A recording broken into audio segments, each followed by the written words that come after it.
بسم اللہ الرحمن الرحیم۔ الصلاۃ والسلام علیکہ یا سیدی یا رسول اللہ وعلی آلکہ واصحابکہ یا سیدی یا حبیب اللہ۔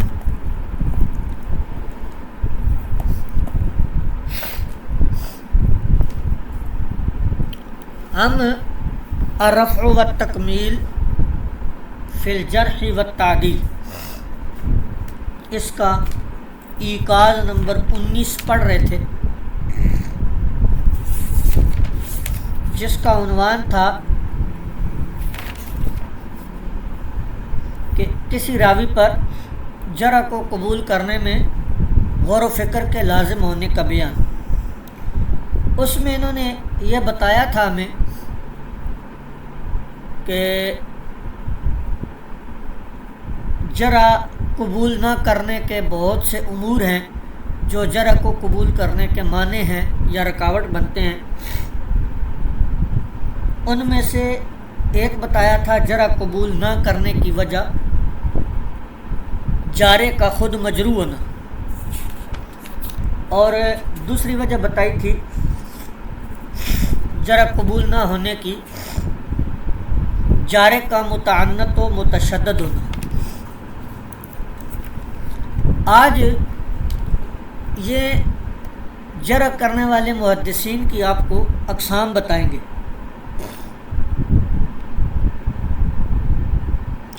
کہتے ہیں وقال السخاوی فی فتح المغیث،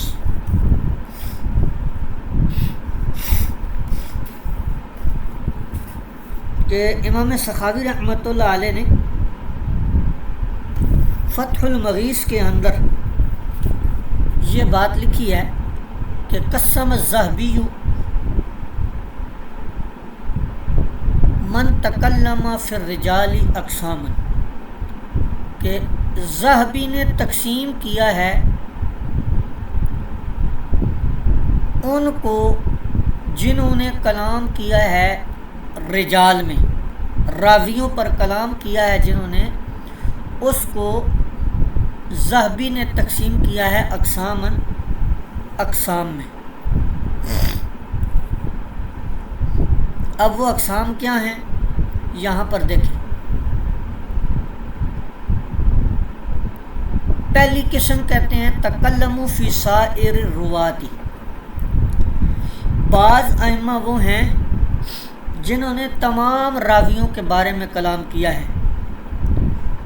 ان میں ابن معین اور ابو حاتم کا نام انہوں نے مثال کے طور پر لکھا ہے کہ پہلی قسم کے وہ ائمہ ہیں جرح کرنے والے جنہوں نے تمام راویوں میں جرح و تعدیل کے اعتبار سے کلام کیا ہے۔ دوسری قسم وہ ہے کہ جنہوں نے اکثر راویوں کے بارے میں کلام کیا ہے، جیسے امام مالک اور امام شعبہ۔ اور تیسری قسم وہ ہے کہ جنہوں نے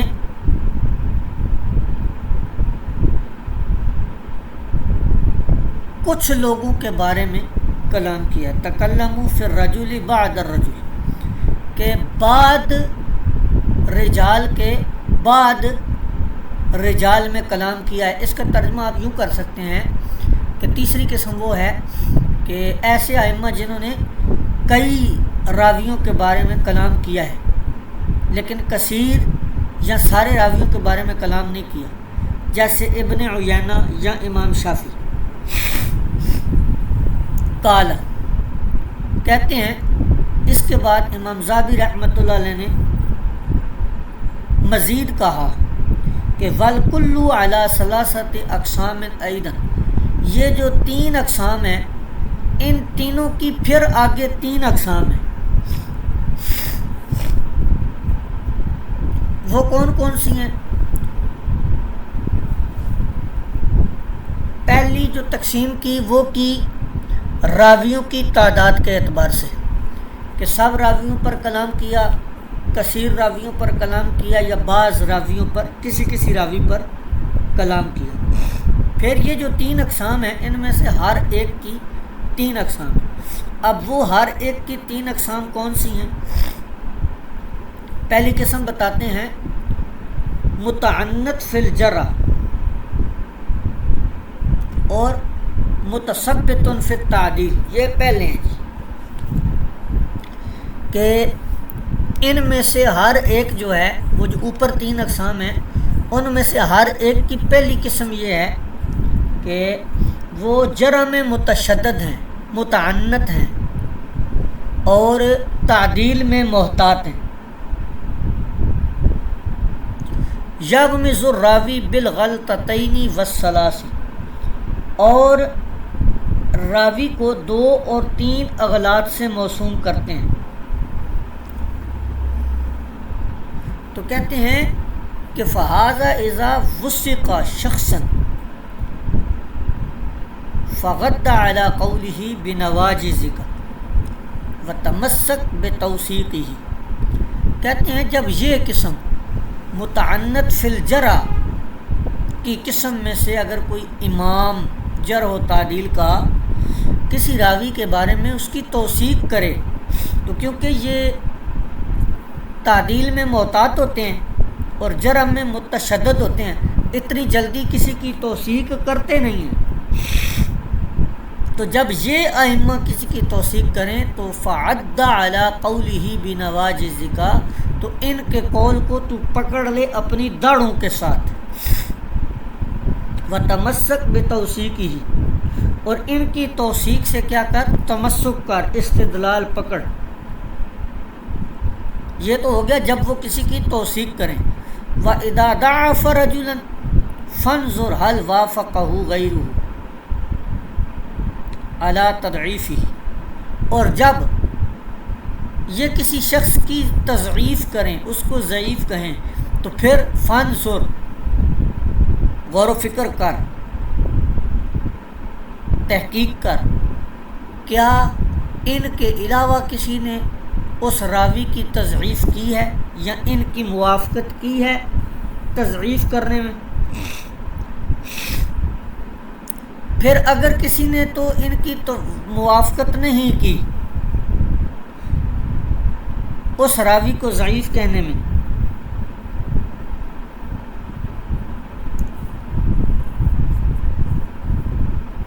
یعنی کہ کسی نے بھی توثیق نہیں کی ہے اس راوی کی، تو پھر تو ہو گیا وہ ضعیف. اور اگر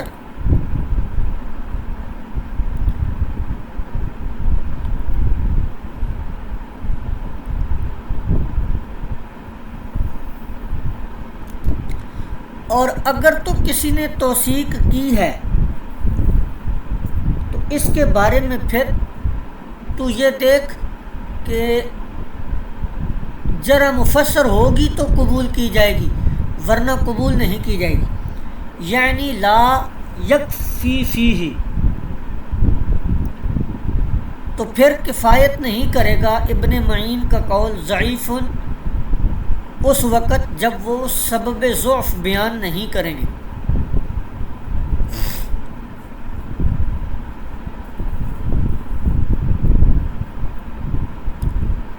تو اب پھر اس کے بعد جب امام بخاری وغیرہ آئے، انہوں نے اسی راوی کی توثیق کر دی، تو یوں روایت میں کیا ہو گیا، قبول کرنے یا رد کرنے میں اختلاف ہو گیا.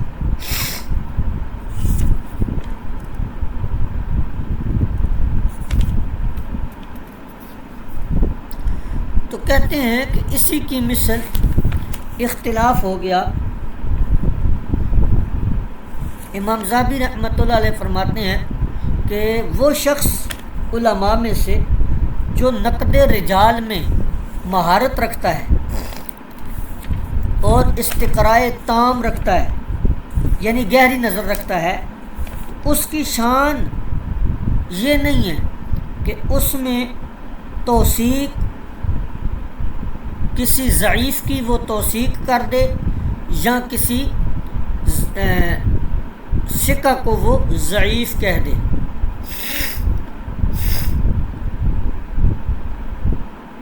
تو یہ پہلی قسم ہے. پہلی قسم کا خلاصہ کیا نکلا کہ پہلی قسم کے ائمہ وہ ہیں جو کیا کرتے ہیں، تشدد برتتے ہیں. کس میں؟ جرح کرنے میں. اب ان کی توثیق تو جو ہے وہ معنی رکھتی ہے، لیکن ان کی تضعیف اس وقت تک نہیں قبول کی جائے گی جب تک کوئی ان کی موافقت نہ کرے جرح میں یا اس راوی کو ضعیف کہنے میں، یا پھر انہوں نے جو جرح کی ہے وہ جرح مفسر ہو تو قبول ہوگی. یہی وجہ ہے کہ امام نسائی رحمۃ اللہ علیہ کا بھی یہی مذہب ہے کہ کسی شخص کی روایت کو اس وقت تک ترک نہیں کیا جائے گا یہاں تک کہ اس کے ترک پر اجتماع ہو جائے، یعنی سب اس کے ترک پر جمع ہو جائے. یہ تو ہو گئے وہ ائمہ جو کیا ہیں متشدد ہیں. یہاں سے دوسری قسم آپ کو بتائیں گے، وہ قسم میں ہوں، اور ان میں سے دوسری قسم وہ جو اوپر ہم نے 3 اقسام پڑھی تھیں کہ سارے راویوں پر کلام کیا یا کثیر راویوں پر کیا یا کسی راوی پر کلام کیا. تو اب ان تینوں کی پھر آگے 3 قسمیں بنائی تھیں. تو اب دوسری قسم وہ ہے جو متسمح یعنی متساہل ہیں.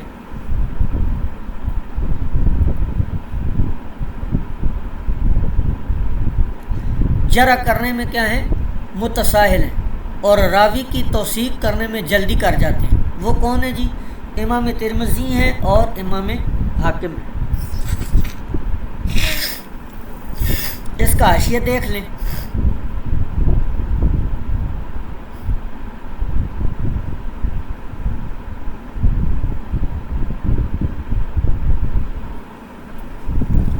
اسی طرح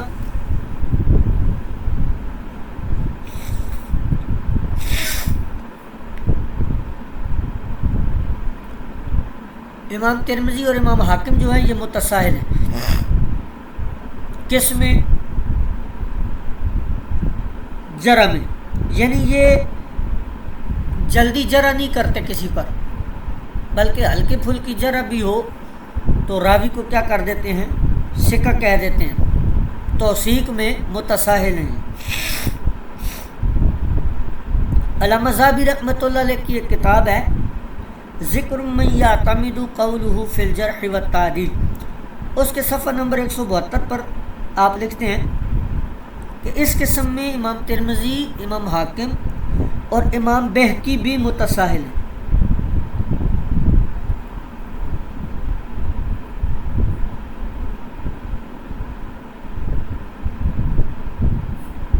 تو یہ متساہل ائمہ ہیں.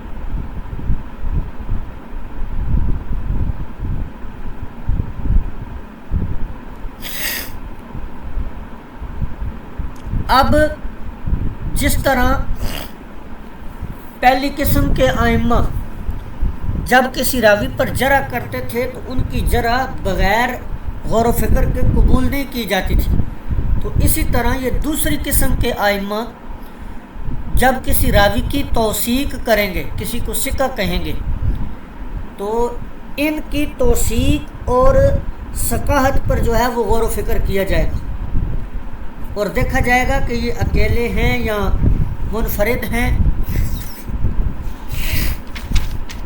اسی طرح امام ابن حبان جو ہیں یہ جرح میں متشدد تھے اور توثیق میں متساہل ہیں. اس کے بعد تیسری قسم آتی ہے جی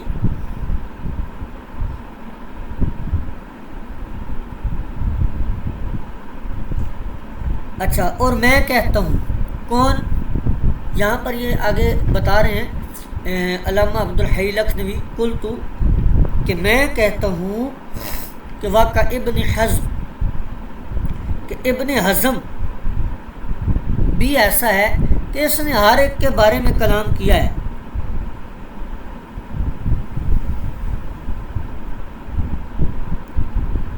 تو یہ بھی توثیق میں متساہل ہے.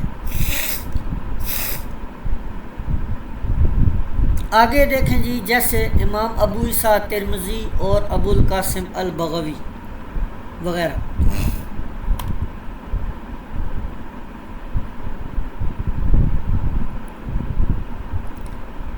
آگے تیسری قسم بتائیں گے، یہ آپ کو صفحہ نمبر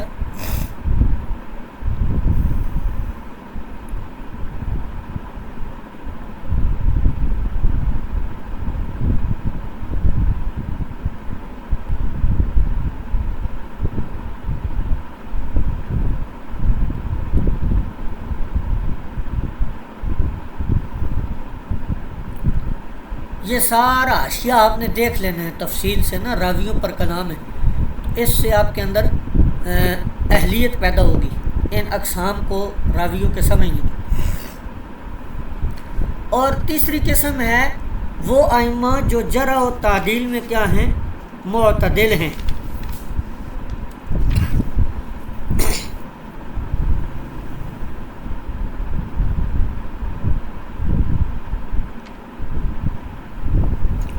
ان میں امام احمد، امام دارقطنی، امام ابن عدی، امام بدر الدین عینی، حافظ ابن حجر عسقلانی رحمۃ اللہ علیہ، یہ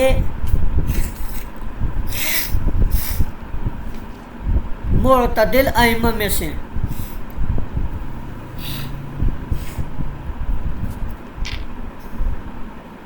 لیکن یہ جو دارقطنی ہیں اور ابن عدی ہیں، یہ احناف کے بارے میں متشدد ہیں۔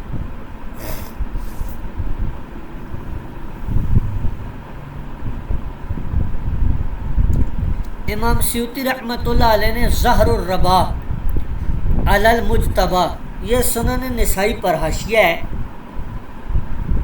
امام سیوطی رحمۃ اللہ علیہ، اس میں ابن الصلاح کا قول نقل کیا ہے کہ ابو عبداللہ ابن مندہ سے یہ حکایت کیا گیا، ان سے بیان کیا گیا ہے کہ انہوں نے محمد بن سعد الباوردی سے مصر میں سنا، کہتے تھے کہ نسائی کا مذہب یہ ہے، یعنی امام نسائی رحمۃ اللہ علیہ کا مذہب یہ ہے کہ وہ ہر اس شخص سے روایت کرتے ہیں جس کے ترک پر اجماع نہ ہو یا ائمہ کا اتفاق نہ ہو۔ امام ابو الفضل العراقی رحمۃ اللہ علیہ نے کہا کہ ھذا مذہب متسع، کہ یہ تساہلین کا مذہب ہے، متساہلین کا۔ تو یہ تین قسمیں ہیں اس کی۔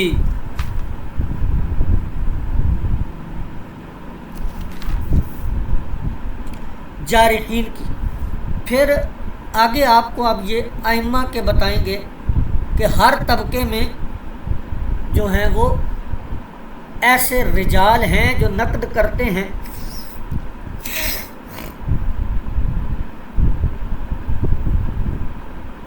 تو ہر طبقے میں متشدد اور متوسط ائمہ جو ہیں پائے جاتے ہیں۔ فمن الاولی، تو پہلا جو طبقہ ہے یعنی تابعین کا طبقہ کہہ لیں، یا پہلا طبقہ وہ کہ جنہوں نے تمام راویوں پر کلام کیا ہے، وہ ان میں متشدد ائمہ جو ہیں وہ کون ہیں؟ امام شعبہ اور سفیان ثوری، ان دونوں میں شعبہ جو ہیں یہ کیا ہیں؟ متشدد ہیں سفیان کی نسبت، سفیان ثوری کی نسبت امام شعبہ جو ہیں یہ متشدد ہیں۔ اور یحییٰ بن قطان اور عبد الرحمن بن المہدی، یہ طبقہ ثانیہ میں جو ہیں دو بندے، ان میں جو یحییٰ بن سعید القطان ہیں یہ زیادہ سخت ہیں جرح کرنے میں عبد الرحمن بن المہدی کی نسبت۔ اور تیسرے طبقے میں یحییٰ بن معین اور امام احمد بن حنبل کے درمیان نسبت بتائی کہ یحییٰ بن معین جو ہیں یہ زیادہ سخت ہیں امام احمد بن حنبل سے۔ اور چوتھے درجے میں بتائی ابو حاتم اور بخاری، اور امام بخاری رحمۃ اللہ علیہ کی نسبت ابو حاتم جو ہیں یہ زیادہ سخت ہیں۔ اس کے بعد جب یہ آپ کو بتا چکے جارحین کی اقسام اور ان کے طبقات، تو کہتے ہیں وَعْلَمْ أَنَّ مِنَ النُّقَادِ مَن لَهُ تَعَنُّتُ فِي جَرْحِ أَهْلِ بَعْضِ الْبَلَادِ أَوْ بَعْضِ الْمَذَاهِبِ لَا فِي جَرْحِ الْكُلِّ فَحِينَئِذٍ يُنَقَّحُ الْأَمْرُ فِي ذَلِكَ الْجَرْحِ. کہتے ہیں اس کو وَأَعْلَمُ پڑھ لیں، وَأَعْلَمُ کی جگہ وَأَعْلَمُ پڑھ لیں کہ مجھے علم ہے یا میں جانتا ہوں کہ بے شک نقاد میں سے کچھ لوگ سب کے بارے میں نہیں بلکہ بعض علاقوں یا بعض مذاہب کے بارے میں ضد رکھتے ہیں، بس اس میں بھی نظر ثانی کی ضرورت ہے. جیسے آگے بتاتے ہیں آپ کو کہ جیسے کہ ابن حجر اسقلانی کا قول تہذیب و تہذیب میں جوزجانی کے بارے میں ہے کہ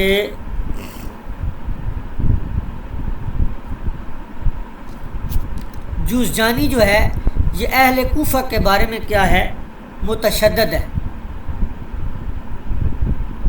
یہ اگر اہل کوفہ پر جرح کرے تو اس کی جرح قبول نہیں کی جاتی، جیسا کہ جوزجانی نے جرح کی ہے ابان بن تغلب راوی پر، تو ابن حجر اسقلانی رحمۃ اللہ علیہ نے اس کی جرح کو قبول نہیں کیا.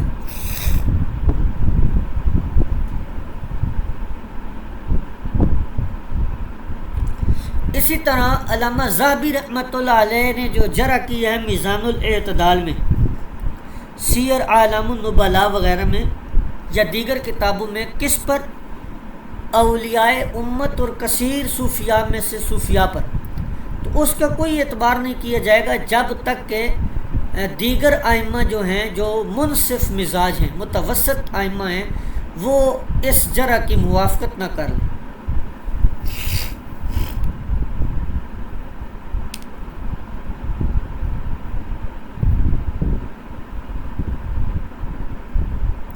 تو یہ آگے آپ نے اب اس ایقاظ کو جو ہے وہ دیکھ لینا ہے کہ مذہبی تعنت کی وجہ سے یا علاقائی نسبت کی وجہ سے اگر کسی پر جرح ہے تو اس جرح کو جرح مطلق نہیں سمجھنا بلکہ اس کی تحقیق کر لینی ہے. تو یہ ایقاظ نمبر 19 بھی آج ہمارا بحمد اللہ تعالی مکمل ہو گیا. آئندہ درس کے اندر ہم ایقاظ نمبر 20 شروع کریں گے.